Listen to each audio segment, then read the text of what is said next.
Hello, everyone. We'll be getting started pretty soon. We'll wait for people to trickle in.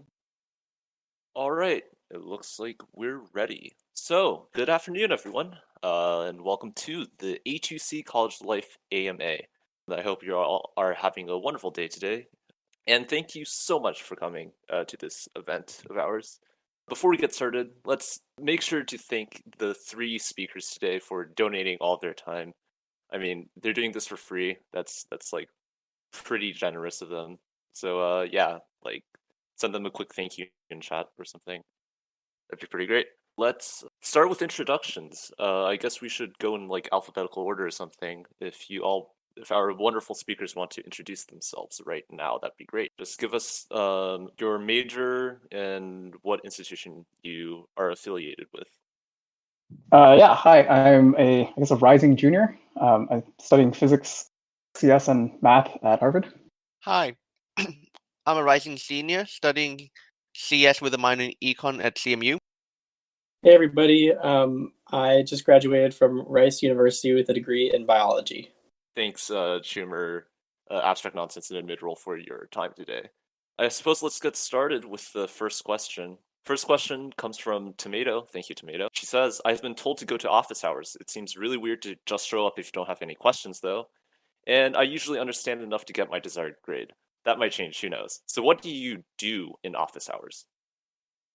I guess I'll start. Office hours, depending on the professor, you could just go in and ask about class, ask anything about the subject you're learning about, or really, depending on if the professor's nice, you could practically talk to them about anything. I've had office hours where I've complained about other classes, talked about how the professor had his high school classes, talked about where to go skiing, and as well as talking about on-topic stuff like where you could go further with classes beyond this class, problems about the homework, questions about the exam and how the grading works, and as well as more technical questions. You can generally ask practically anything.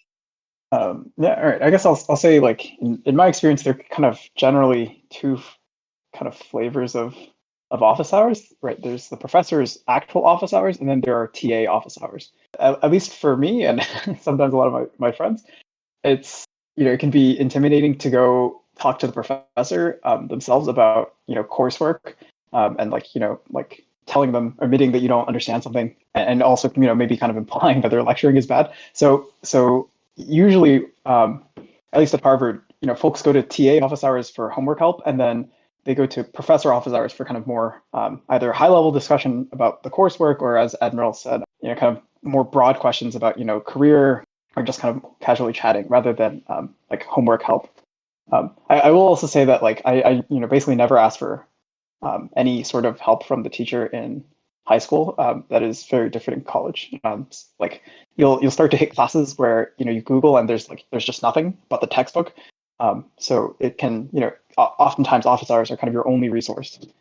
I just want to pop in and say that you don't always have to have a question that you want to ask the professor when you're going to office hours. You might understand the material just fine, but it's still valuable to go in so you can build relationships with professors that you like, and that you may want to ask for like a rec letter later on. Because I could probably count on one hand the number of times I've been to office hours, and that's not a good way to do it.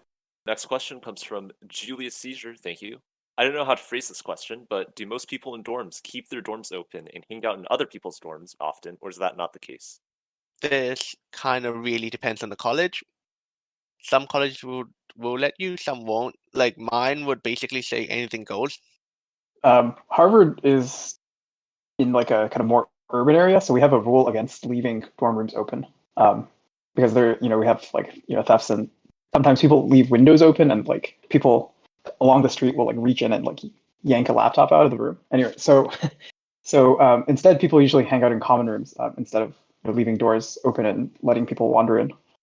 But if it's also common to go hang out in your friends' rooms.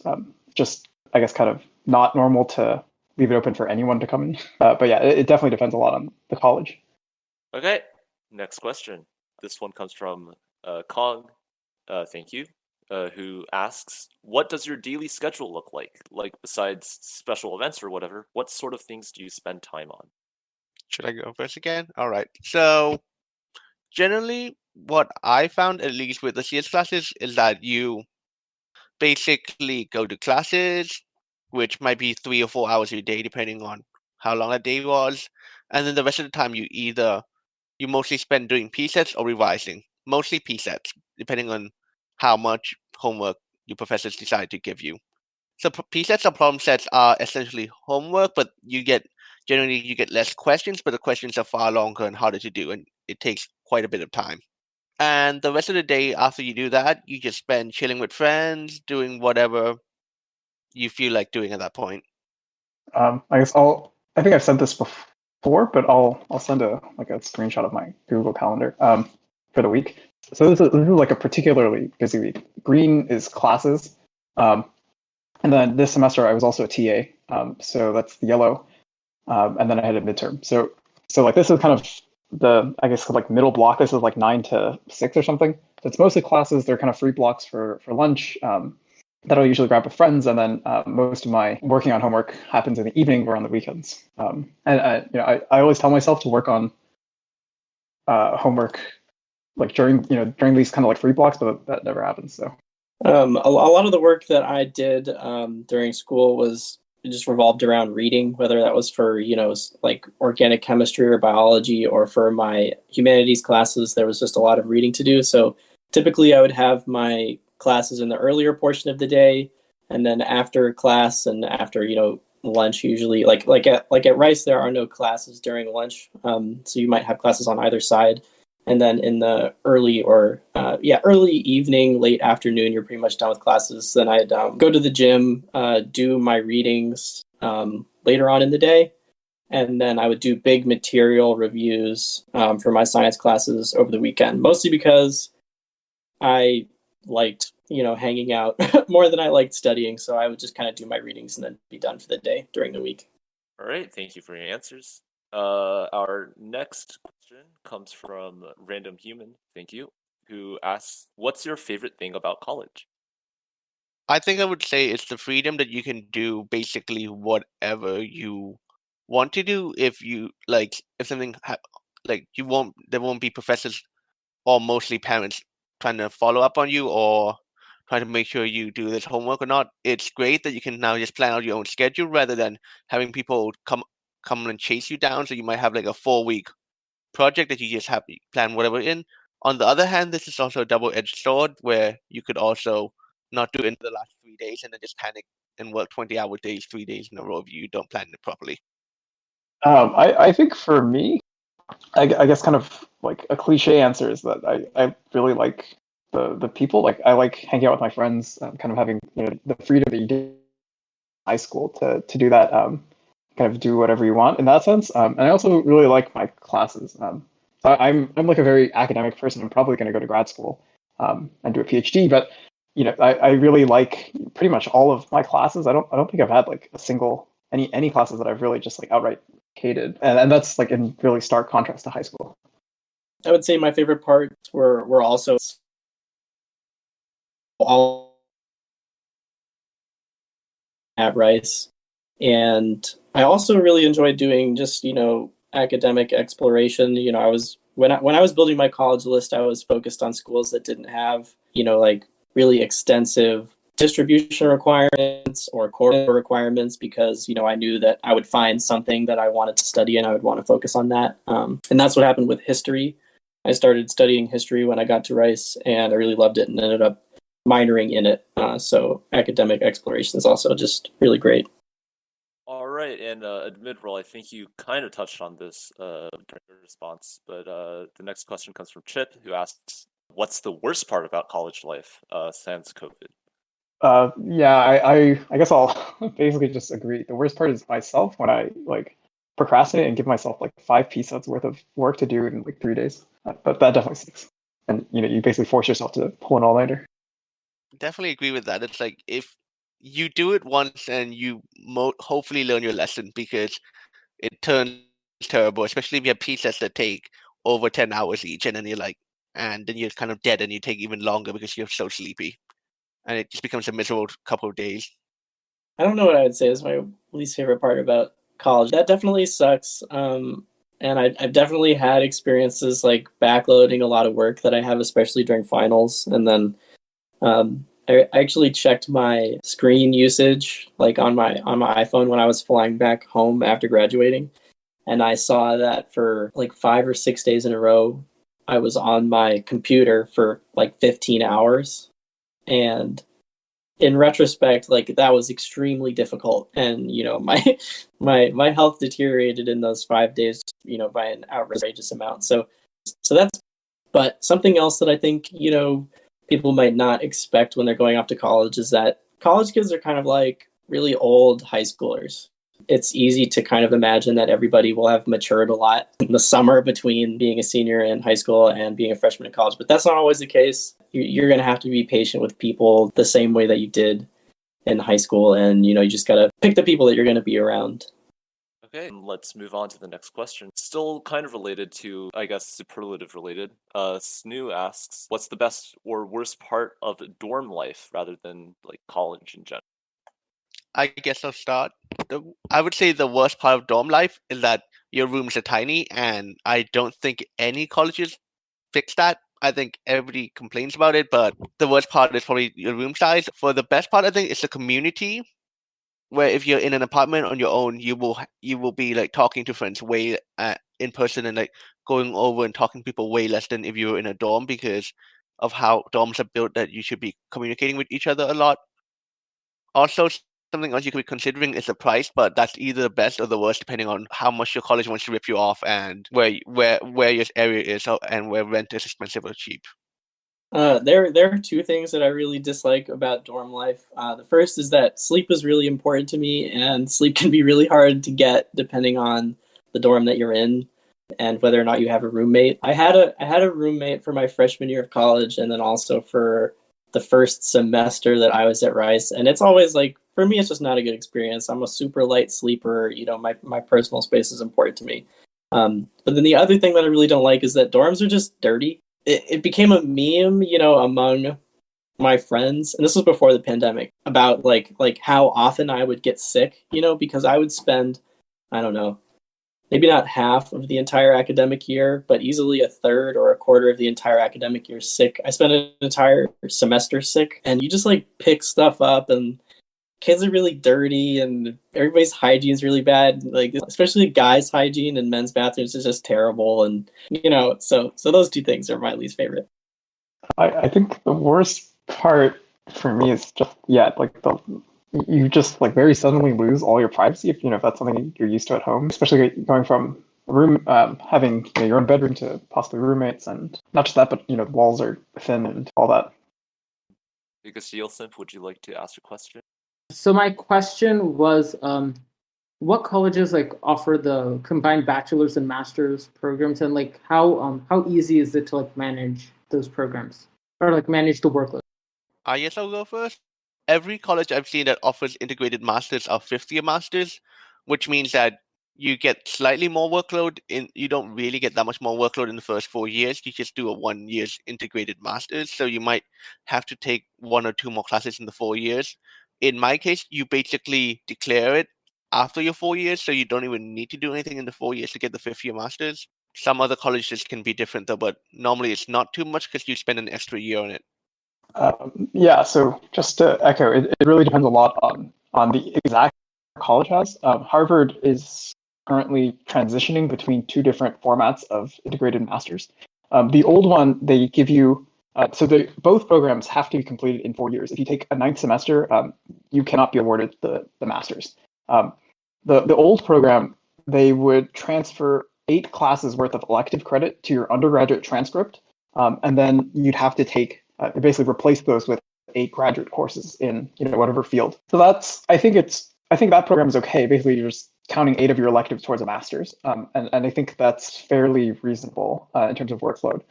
That's probably what the program I'll end up doing.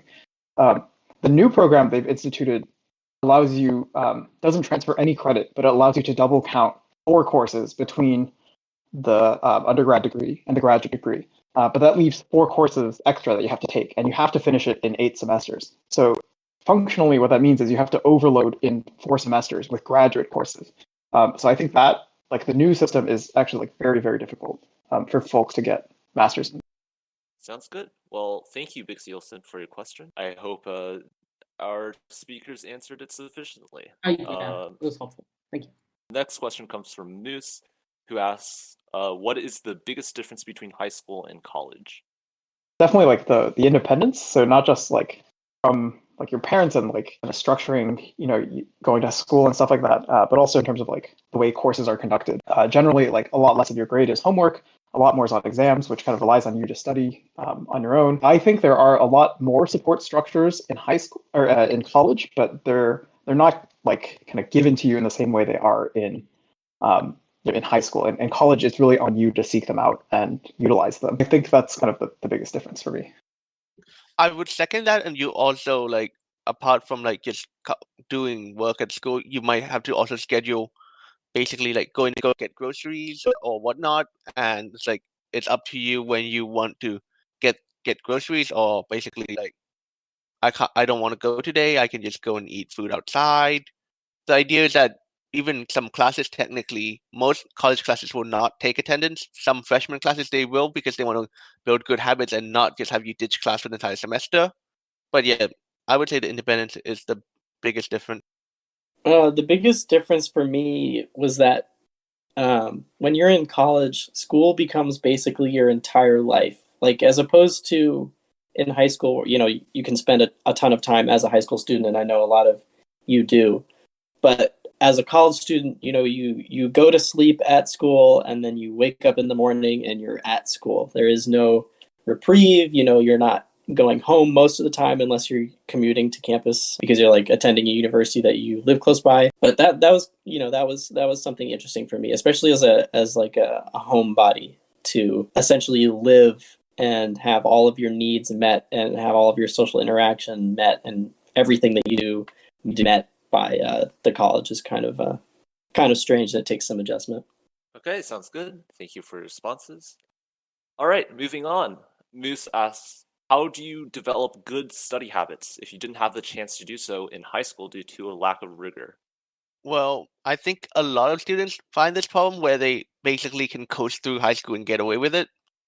So with developing good study habits, I would say that the first thing that affects you is that your grades will drop if you don't. So you get a lot more concerned about it. And to develop good study habits, really, you just need to like have a schedule in the day. So you might say you're going to commit to 2 hours of studying per day, or 2 hours of homework and studying per day, and you kind of have to commit to it. Also, depending on the college, you might need to, and the school, depending on how much homework is, you might need to study more or less, depending on whether how much you learn well from homework compared to learning from studying. So I think it's person by person, but you basically just learn alongside. They also give like tips for it in college because a lot of people need to learn this. So just go to those, and I think they're really helpful. I have pretty bad study habits, and a lot of my friends have pretty bad study habits. So I don't know if I've completely learned this skill yet myself, especially during the pandemic. Whatever good study habits I had before the pandemic just completely evaporated, when everything went online. So I don't know if I can answer that question, but I will say that if you can't make better study habits, it's not the end of the world. You're gonna be more stressed. You're gonna miss deadlines sometimes, and you're gonna have to send those please forgive me emails to your professors, and you don't really want to be in that position. And I don't know if that answers or is helpful at all, but I think I'm in kind of a similar position. So like at the beginning of each semester, like I kind of like rigorously like map everything out in my calendar. I allocate time to studying, and then like by week 6 or 7, about right before the first midterm, everything just like collapses, and then I never recover. I don't know if I should be giving study habits advice. Also, honestly speaking, most of my study advice is trying to get the P-sets done. That's mostly what I actually do because I find that normally nearly enough with how long the P-sets are. Well, that's a little unfortunate in terms of study habits, I guess. Well, thank you for your 2 cents, all of you. Anyway, I guess we'll move on. Okay, Roseate asks, if you have extra food, is it frowned upon to just stick it to your dorm room door? She says she just stress bakes, and if she eats everything she bakes around finals, she's going to balloon. I don't know about sticking it to your door, but you can definitely like leave out food in like a common area, and then like send. Oh, you can also send an email like over the like your dorm probably has a listserv, an email list, and people will definitely eat your food. Yeah, just put it in a common area and it'll be gone in like half an hour. Yep, depending on whether you like your dorm mates or your like college mates more, you can put it in the common area in like the study room or your dorm room, and it'll be gone either way. Yeah, college kids do not return food. So this isn't part of the question. I'm just adding on my own commentary. But if I just see food out in the dorm, is it just like customary to just like eat it without really questioning it? I don't know. I don't know if I would say it's customary or not. I've definitely heard a lot of stories about like, oh, so and so ate my food, or I left out my food for a couple of seconds and it got annihilated. But usually, what I'll do if I have any questions, because sometimes like at Rice at the residential colleges in the common area, there'll just be food like after an event or something. I'll like stake out the area and just watch the food for a while and see like if anybody's like if it seems like it belongs to anybody, and if not, then I'll just like make my way over there. Some of us actually put free food signs, and that normally helps people understand that they can just take it. And normally, that's when it goes really quickly when you put like free food signs on. College students and being desperate for food. Name a more iconic duo. Okay. Next question. Moose asks again. Thank you, Moose. What is a quote good GPA? I'm not sure what good means in this context, but I suppose you can apply your own. Yeah, I guess kind of along those lines, I think good is whatever you need it to be for what you want to do, right? If you want to go to med school, your GPA has to, you have to take care of your GPA. It's got to be reasonably high. If you want to, go into like industry, the kind of general rule of thumb is like 3.0 is like enough, or you can just exclude it from your resume in a lot of industries, and no one will care. So it's whatever you want it to be. Whatever you need it to be for your goals. Also take into consideration whether your school does grade inflation or grade deflation. So depending on your college or university, good might vary quite a bit, because if it's really inflated grades, industry and people who are going from would expect slightly higher, and if your grades are deflated, then they are more understanding of you having a lower GPA. Yeah, it's going to depend heavily on your major. I had a friend who was a mechanical engineer major, and his GPA when he graduated was just a little bit lower than a 3.0. It was a 2.9, something high. I mean, he graduated with a job offer from Lockheed Martin, and he works at SpaceX now. So it depends heavily just kind of on who you are, your resume, and your major. I guess I'll say like in pretty much all circumstances, including non-professional school grad admissions, so like PhD admissions, master's admissions, like experience trumps GPA pretty much always. So internships, projects, and if you're going to like PhDs, then research experience and stuff like that. All right, thank you for your responses. Our next question, Arya would like to ask a question. So go right ahead. Yeah, I just wanted to ask whether there was something you didn't know before college, or like dismissed the idea of when you were in high school and about to go to college, but later realized that you shouldn't have, or wished you knew later. I guess, especially for this community, like college isn't really the end of the road; it's more beginning of a new one.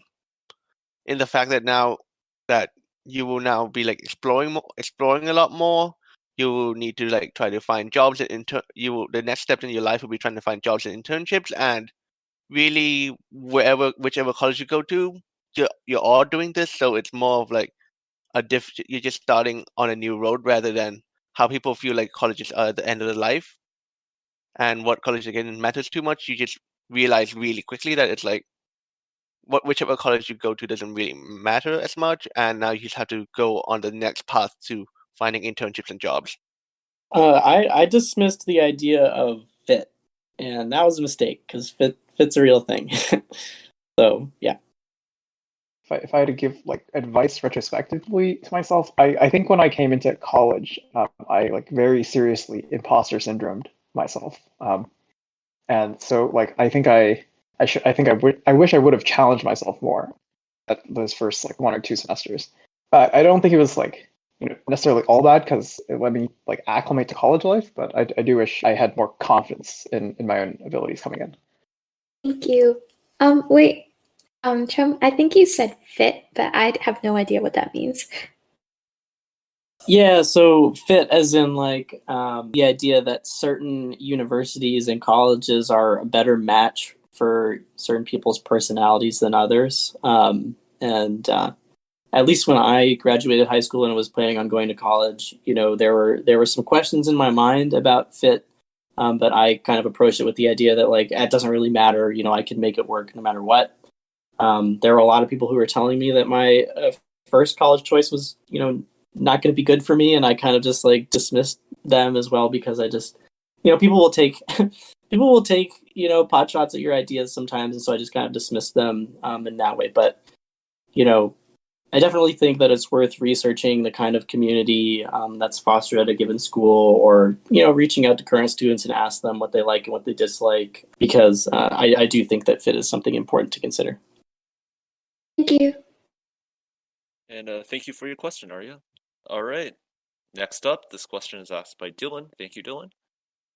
What's the item you regret not packing or purchasing for school the most?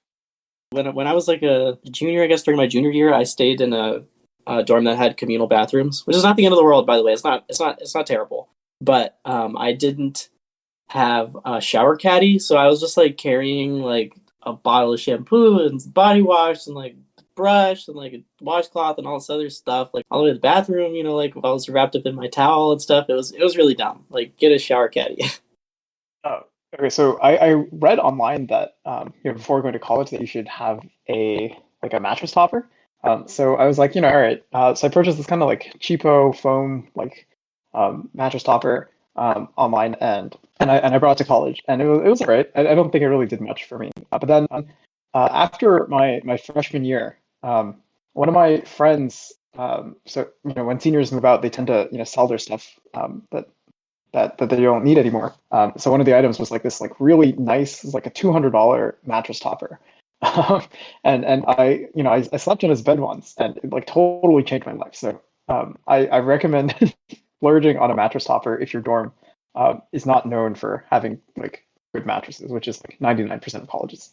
I guess one more thing I would also like to say is similar to mattress toppers, you might want to spend money on a chair. Like my college chair was atrocious, and basically I didn't want to spend money on the chair for as long as possible, and I ended up sitting on the bed trying to do work instead because the chair was so bad that the wall was practically a lot better. And spending some money to get a half decent chair at least, it was a really, really important investment, and it probably helped my back problems a lot.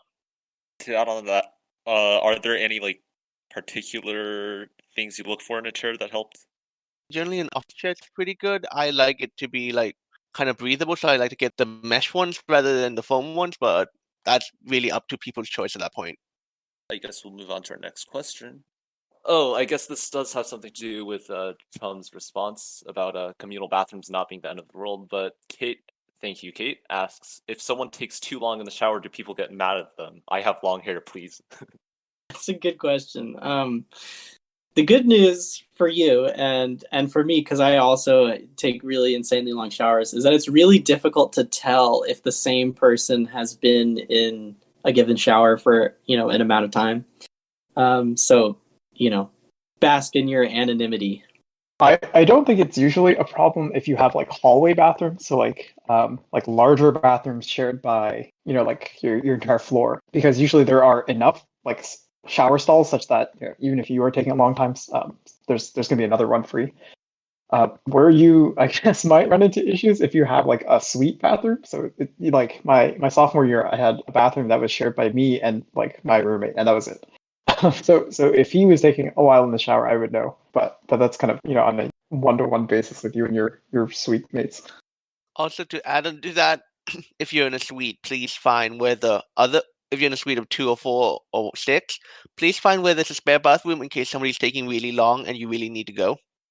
All right, thank you for your responses. Next up, we have Donut who wants to ask the question. Thank you, Donut.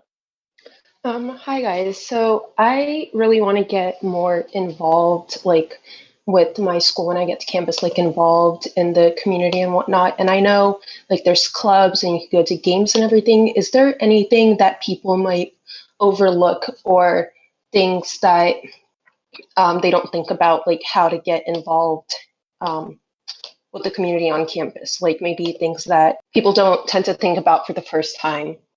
So at Rice, and I really don't have any idea if this is the same or if there are similar things at other universities. But at Rice, in every residential college, there is a position called the new student representative, and a lot of people don't know about it. I didn't know about it, and yet, when you arrive on campus, there will be somebody who does, and there will be a couple of people who are vying for the position essentially from the moment that they arrive. So not a bad idea to look into if the university that you're going to attend has that kind of position, because if you want to be involved, on your campus or at a residential college or something like that, then, a new student representative type position is one of the best ways to get involved. I would also like to bring up student government. Normally, student government can have a pretty big impact on the university, and there's normally quite a lot of things you could join. Like most universities will have like some kind of like central government or like Senate or whatever, depending on what they call it. And many universities will also have like a dorm committee, which you could join if you want to better people's dorms lives. Like if you don't like something, these people, you could also go and talk to them. And generally, the university gives you quite a bit of power to kind of talk to people and change things. And that could be a really good way to get involved. Outside of like the kind of already given advice, I would say like something that I would recommend and that is very common at Harvard is just to like join a lot of things at the beginning and then use that to like pick and choose the communities you want to be in, the people you want to hang out with, and the kind of things you want to be involved in, and then drop everything else afterwards. So you don't have to like kind of go in knowing what you want to do. You can explore a lot of things and then pick after the fact. Thank you. And thank you, Donut, for your question. The next question comes from Mora. Thank you, Mora, who asks, how do you maintain a good balance between college-related stuff, such as classes, research activities, etc., and a social life? Deadlines motivate everything I do. So if there's a piece I do and it's like impending doom, like levels of closeness, then that's what I prioritize, and I just kind of continue in the pattern of like knocking off the most impending deadline one after the other. That is the entire structure of my workflow, basically, after like 5 weeks into the semester. Same. I try to knock out the earliest deadline while maintaining the same amount of social activity. I basically do that except for really big projects where even if the deadline is 6 weeks away and it's going to take 100 hours, you can't really wait until I try to work a bit on that too. Like I also weigh in how big the thing is, but mostly it is impending deadline. Maybe the real takeaway is not to get like work-life balance advice from us or like study habits from us.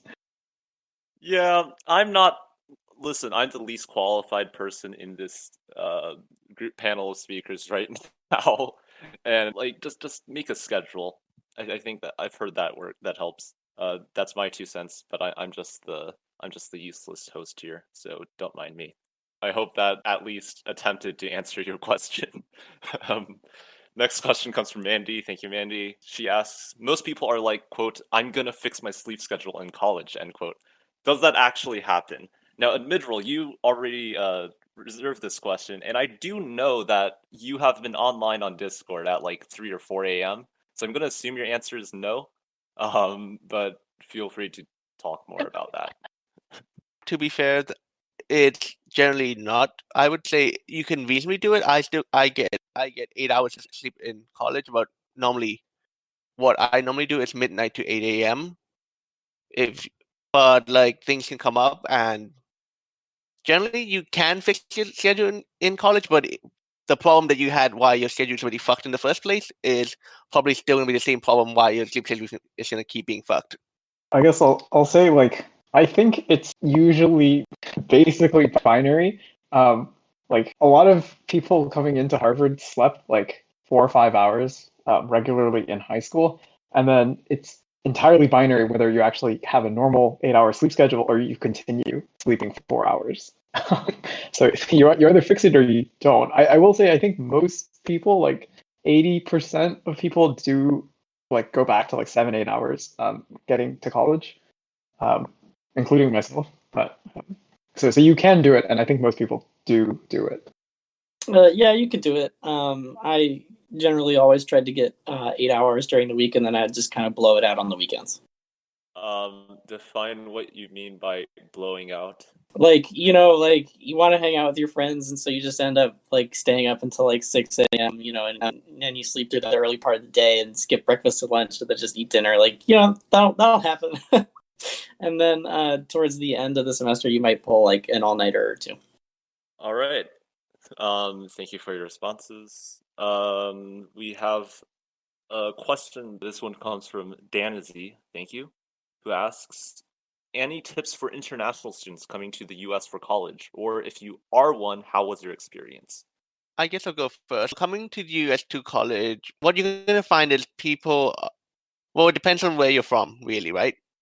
But coming to the US to college is basically you just have to get used to the idea of classes, and I guess you just try to fit in, which is a bit harder because you might not know as much about college as everybody else who's in the US, who was reading the US system. But as an international student, you just mainly have to buy a lot more stuff and not be able to bring a lot more stuff from home because traveling on a plane is a pain, and just buying new stuff is normally cheaper. But otherwise, you can just find new friends. Like, unless you're in a school where there's very, very few international people, you'll probably find a lot more international people, as well as people who are local there who will talk to you, and everyone's looking for new friends.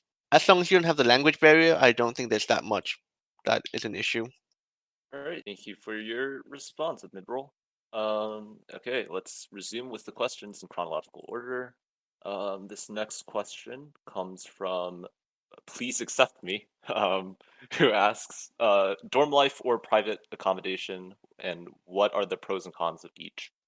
So this really depends on, as I think I said before, this depends on where you're at. Like, Abstract Nonsense will clearly say that you should stay on dorm. For me, basically it usually comes down to the price. Like, my current private accommodation is like 8 times the size of my dorm room, where there was 2 people in it, and it's literally cheaper. So the pros and cons usually come down to, do you like staying, how much the pricing compares. So like, if you're at Stanford, for example, you stay in the dorm or you get your money ripped off you, because staying in the Bay Area is expensive. But if you're at somewhere where the school tries to rip you off with dorm room prices, going off is probably a biggest pro, because it saves you a lot of money. Yeah, I'm gonna advocate for living on campus for 4 years, but that's because for us, it is cheaper to live in dorms than it is to get off-campus accommodations, because we're in a urban area with a very high cost of living. So like the dorms are basically like subsidized housing for us. I guess the other, like, the comparison, like, other than price you can make is like convenience. Like, commuting to campus, if you're like over a mile away, walking is I probably wouldn't recommend that. And then I think dorms do a better job than like apartments of like fostering the kind of undergraduate community, and that's something like we have at Harvard. I know Rice has as well. We have like residential colleges, and those kind of form like a little home base for you, and they kind of provide a lot of support and a lot of kind of community that you can kind of structure your undergrad life around. That's smaller than the college as a whole. Yeah, I think on campus is better. There's just there's a lot going on. If there are residential colleges, even if there aren't, a lot of your friends are probably on campus, and there's a lot of school activities and traditions to partake in, and all that stuff. So I would say dorms. If you don't have any issues with your sleep or anything like that. I guess also something like I have a friend who graduated from Berkeley a year or two ago, and he came to Harvard for his master's. And when he got to Harvard, he kind of like saw the undergraduate residential system, and and the comment he made was that at Berkeley most people live on campus for the first year, and then they live off campus after that.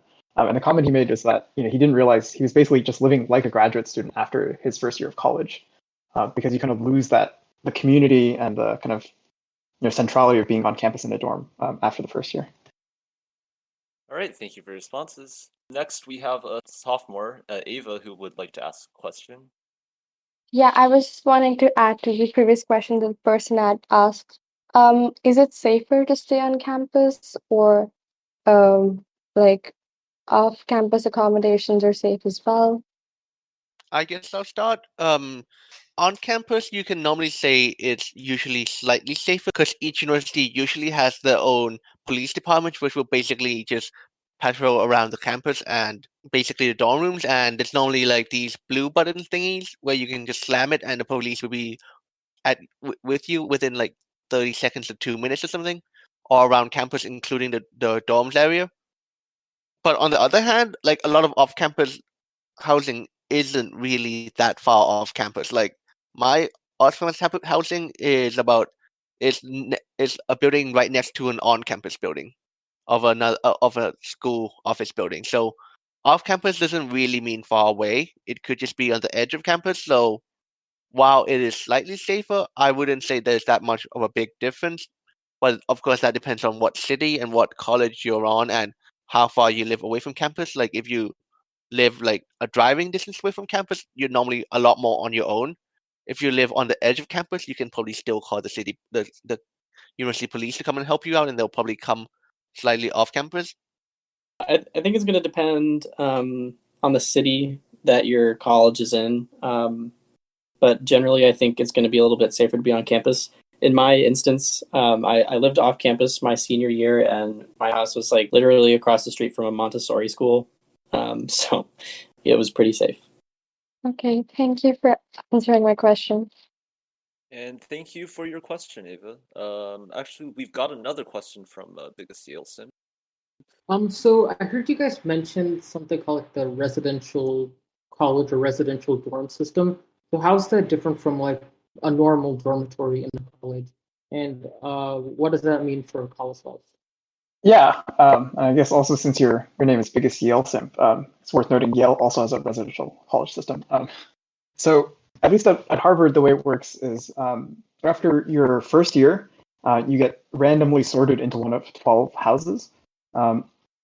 And I think the main contrast with like a traditional dorming system is that the house kind of provides a lot of the support and kind of the community that a traditional dorm might not provide. So, for example, every house kind of forms like its own mini like administrative unit at Harvard.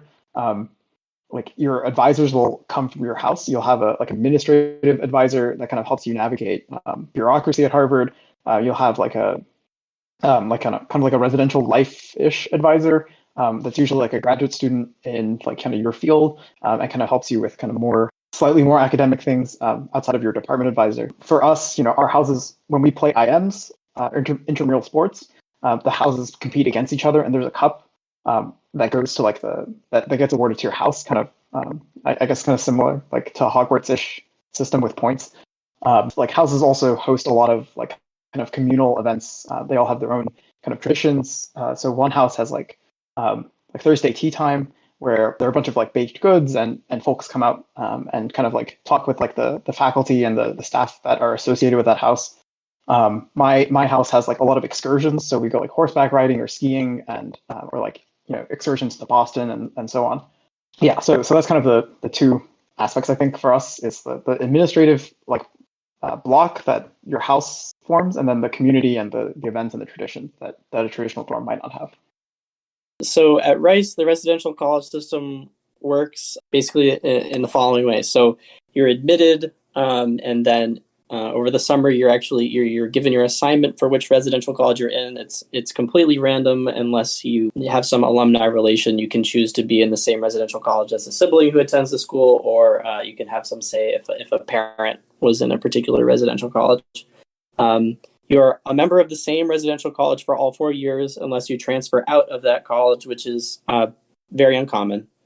and then the dorm buildings that you may live in are also within the residential college. So at my residential college, which was Will Rice, there is a new and an old building, and you can end up living in either one of those buildings. And then your social life, where you eat, everything happens within the residential college, and there's lots of activities. The residential college has its own government. It has its own group of faculty that are affiliated. Well, of course, they're affiliated with the university if they're faculty. So your RAs are actually professors, and they live at the residential college. They're really cool in my experience. And then you have these individuals called magisters, who are like the people who oversee the entire residential college. That person is also a professor. And there are a number of other administrative people, like the college coordinator, who is not a faculty member. That's more that's kind of purely an administrative position. So each residential college is kind of its own unique entity. You know, I did go to a school that didn't have a residential college system, and at that school, you know, you live in a dorm building. There may be a community in the dorm building, or there may not be. In my case, you know, I was living in a dorm where there really was no dorm community at all. And then, of course, you may not be living in the same building from year to year. So there's that difference as well. I could speak to a community without a residential college system, because like CMU doesn't have that. So you basically, depending on the college, but like for us, we had basically a resident RAs in every floor, which is basically just a student who's being paid to basically look after you, which in the case of freshman year means holding events.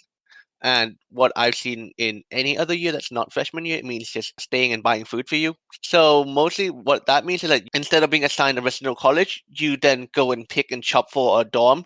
So there might be like different types of dorms, like communal bathroom dorms, dorms with like semi-suite, and apartment-like dorms, which people usually are fond of, where you have a kitchen inside the dorm and you have your own private bathroom. And so depending on what, you can then go and choose, and then you can also like try to get many people with many of your friends on the same floor by doing like a system which we call block, but most colleges might have that. I'm not sure on that part. But generally you just go and pick your own dorm, and you can either have to be reassigned a new dorm every year, or you can request to keep your same room for the next year. And since it's more like that, people in your dorm floor would normally change year by year, so you don't form as tight of a community, but you still have friends around you who you can go and talk to and hang out with the rooms and in the common area. I guess for us, I know Yale and I guess Rice, as Sean mentioned, kind of pull you into a house after like before the start of your first year. The way ours works is you only get assigned to a house after your first year. So you've already have like some existing friend groups and stuff like that. So we also have a blocking system. So you and up to 7 people can block together, and that means you are guaranteed to get put into the same house. You'll have like kind of a friend group that you go into housing with. I also see there's a follow-up question about like whether friend groups form only inside residential colleges. I think there's like, at least for us, there's a pretty decent mix of within house and out of house friend groups, you know, because you still interact with the entire college when you go to classes, to clubs and things like that. But your residential college just, I guess, kind of serves as an extra source of community that you can draw on. All right. Well, thank you for your responses, and thank you, Big Sealson, for your question. We'll move on. Next question comes from Tomato again. Thanks, Tomato, who asks, is it better for your resume to get a job helping with research, a normal on-campus job, or just getting involved in clubs? I think research is probably going to be the best if we're being totally honest. Yeah, I guess I would make an exception for like pre-professional clubs. So we have like consulting and like finance-ish clubs. And these are clubs that like manage, you know, if it's like a finance club, they manage, you know, however many dollars worth of assets, like typically in like the hundreds of thousands or millions range. So they, you know, the work that they do is like fairly, I guess, like representative of, you know, maybe what you might be doing at like in one of these like finance roles or consulting roles. If you want to do like something like pre-professional along those lines, this might be better. Yeah, generally research. I don't think on-campus jobs like working in like a cafe or like restocking shelves at the library really do much for you. The only other on-campus job that's not research I think does a lot for you is being a teaching assistant, because that kind of shows leadership, and TAs are usually pretty well regarded because that means you really, really got the concept that class taught you, since you're good enough to teach it. But otherwise, I agree with everyone else. Research is probably the best. Maybe TA could come a close second. All right. Thank you for those responses. Okay. Let's break things up with this more silly, lighthearted question. Basil asks, thank you, Basil. Have you ever seen your mascot around campus, and how did you react? She adds in spoilers, i.e., did you deck them out of striking fear? All right, I'll go first because my answer's short. We don't have a mascot, so no. I never saw the mascot, no, but actually that kid that I mentioned who was working at SpaceX was the mascot, so I guess I did see him in a manner of speaking. Did you deck them out of striking fear is the real question. No, never did that. I don't go to games, so I never see the mascot, but I guess no then. Shucks. I don't think our speakers were the right college demographic for this question. Oh, well, that's how the cookie crumbles. All right, next question. Going back to a more serious question. This question is asked by Alpha. Thank you, Alpha. Who asks, what are your favorite college life apps for studying, lifestyle, productivity, etc.? I mentioned like kind of scheduling things out. So Google Calendar is what I use for that. And other than that, I also use an app called Forest, which is basically like a Pomodoro kind of app. You set up a certain amount of time that you want to work, and then it like if you make it through, it rewards you by growing like a cute little virtual tree to add to your forest. The only app that I use is OneNote, but I'm pretty stupid, so. The app I really used was Notability on my iPad, which is basically a note-taking app in case you don't want to take notes on paper. It's just a really simple and good to use app for taking notes on an iPad with a pen. But the only other thing I would say I use for like productivity wise is probably an Amazon Echo, so like Google Home, just to yell at to set reminders and things, and just because it's pretty easy to do so.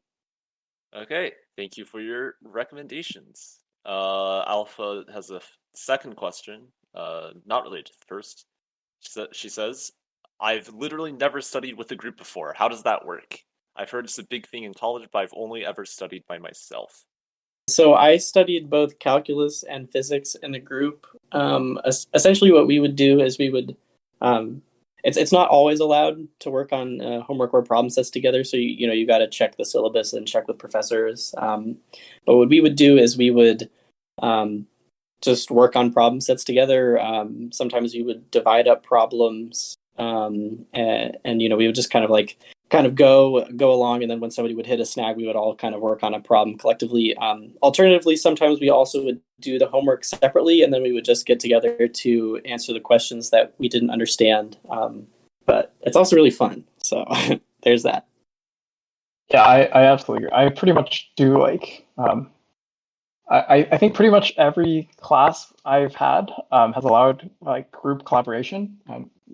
The classes become like prohibitively difficult if you don't work with other people. So yes, the general kind of workflow Sean was talking about is basically how we do it. So you kind of all come in. Ideally, I really recommend kind of starting the problem set alone, so you kind of have like form your own ideas and kind of think through the material yourself before like your group just like steamrolls it and you get kind of left behind. But then after that, you kind of get together and you work on like problems like a given problem together, and you kind of just work through your ideas and kind of everyone kind of walks through like what they were thinking for how to solve the problem. I don't know. I guess I only do homework in groups. I don't actually study quote unquote, I don't review in groups, but But I think that's what most people mean in college when they say they study together is homework. Yeah, same. So what I usually do, and for our college, there'll be some homeworks that are single and some homeworks which explicitly say group work. And if there's a group question, unless you're a genius, you probably need a group because they'll make it absurdly hard for one person to do. So what I like to do is meet up somewhere where there's a whiteboard, and we'll just go and start whiteboarding all together. And once we're done with whiteboarding, then everyone goes back and like kind of reconsiders it and then writes up their own solution afterwards. We have something called a whiteboarding policy where if you're working in a group, you're not allowed to like just write it down. You have to wait a couple of hours to make sure that you've understand it. And even for classes where we don't do this, this is normally a good idea because you don't get group work for exams. So if you don't understand what the homework was again, you could then just text your friend and ask again. And that usually is a much better idea than just writing it down right from when you're doing the group work. I will say I have had one group exam in college total, and it was amazing. If you can convince your professor to adopt a group exam like policy, I highly recommend it. It was a lot of, it's like working on homework, but you get like the adrenaline of, like exam time limit. It's yeah. Okay, thank you for your answers. This question comes from Mandy. Thanks, Mandy, who asks, how do we effectively and clearly communicate with our roommates? Do you have any tips, experiences, advice, etc.? Just gotta put yourself out there, Sometimes you're gonna get a positive response, sometimes you're not gonna get a positive response, but you just gotta try. Talking to them really early also helps. We were quite like when I had roommates, we were quite blunt and we were basically like hashed out everything, like what order in the morning do people get to use the toilet in and whatnot, so that people know when to wake up slightly earlier, slightly later, to make sure that they can use the morning toilet in time, because we had an in-suite one, and you just kind of hash out what earlier on what the expectations are with like bringing people in, having really loud music on, etc. But otherwise, if you talk to them earlier on, you can normally come to an understanding. Also, if your college allows, you should try to get a roommate. You should try to pick your roommate and not get randomed. But that's not always allowed depending on college. Yeah, I got pretty lucky with my the one roommate I've had in college. They were pretty agreeable and we got along well. But I definitely agree. You should try to get ahead of any issues that you anticipate. If you like Google, you can find like questions to ask future roommates, and you should just do that with like whoever roommate you get, and kind of like sort of in terms of sleeping and noise and visitors and stuff like that. Are there any like anecdotes about roommates any of you want to share? I suppose that's relevant to this question right now. Don't think so. Most of mine went pretty well. Next question. This question comes from Julius Seizure again, thank you, who asks, how does one get the opportunity to do research with a professor or a grad student? I think this might differ a bit based on kind of like the department you want to do research in. But generally for us, like the hardest part is just finding kind of projects that are interesting. So generally, professors will email over like relevant email servers. So like I'm on like a physics undergrad email list and a CS undergrad's email list and so on. So professors will sometimes email out opportunities for if they're hiring undergrads. Sometimes we have like an internal job board. Professors will also post there. And then you can also just kind of ask around, ask professors you've had classes with if any of their colleagues are doing research or any of their colleagues are like working on a specific sub area that you think you might be interested in. And then after that, you pretty much just email them. I think I've looked for different research groups maybe 3 times in college now, and I think I've always I've never had to send more than 2 emails. If you guys are like in high school doing research, it's really hard because you don't have you're not affiliated. The professors don't know you. They have no reason to like read your email. But once you're in college and you have like the affiliation and the email address, then like it becomes much easier. I would like to add onto that a lot of professors will literally kind of shout out their research and try to recruit you in classes, and like maybe the first 5 minutes of the last 2 classes they'll try to shout out their research and like if you're interested, come and see me. Also, you can just apart from cold emailing them, a lot of professors have an open door policy, so you can just walk in, say hi, and ask them about their research.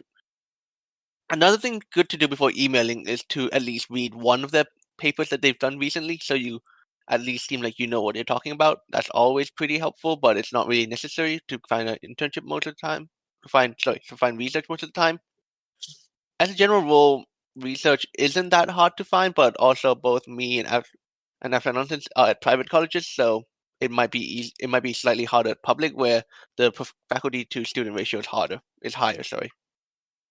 Yeah, I think I agree with Admidral. I think we benefit from being at private colleges, but at Rice also there are a number of different emailing lists that you can join. I'm a part of a biosciences one, and it's constant. You get emails every day, even now that I've graduated, advertising research positions on campus and also in the medical center.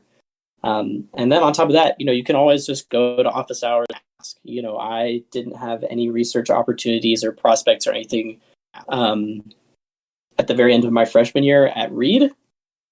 And I just decided I was going to go and talk to one of the professors that I liked just about her research. I didn't even ask for a position.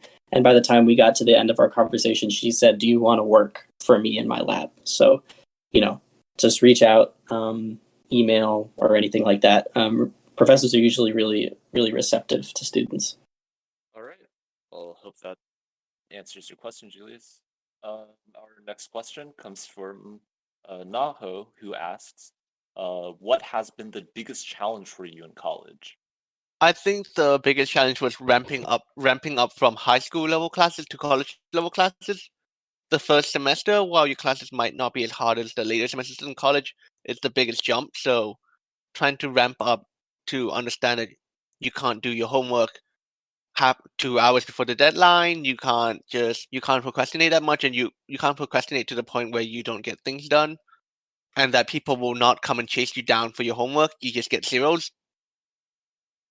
And that's probably the hardest thing to know, is to understanding the first few weeks of ramping up to college level classes compared to high school level classes if you've never taken college level class through dual enrollment before. I don't really know. Like, I know that college is hard, and I know that I have struggled, but yeah, I don't even know if I could put my finger on something that's been particularly hard. I would say, there'll be probably for most of you, there'll be at least one semester where you get in over your head with something, and it'll, and you'll have to deal with it. For me, like, one of the semesters that I was sick, like, I was taking a bunch of hard classes, and as a pre-med, I was staring down the barrel of, potentially taking 2 Ds. I was like freaking out, talking to my brother on the phone at like 4 a.m. the day before a final, and it was a mess. And that was difficult, but it's really hard to say what has been the hardest part. I think for me, I guess like the thing I would say is the hardest is also the transition, but I found the academic transition actually not that bad. I think in part because I took a really easy first semester. As I mentioned earlier, I kind of like psyched myself out and imposter syndrome myself into taking like an easier load my first semester. But for me, the part of the transition that was hardest is kind of like culture shock. Like I am like originally from a community that is like somewhat rural, very white, and kind of like I guess like kind of traditionally economically depressed, maybe you could say. So kind of getting to college, there are like a lot of people from all over the country, all over the the world.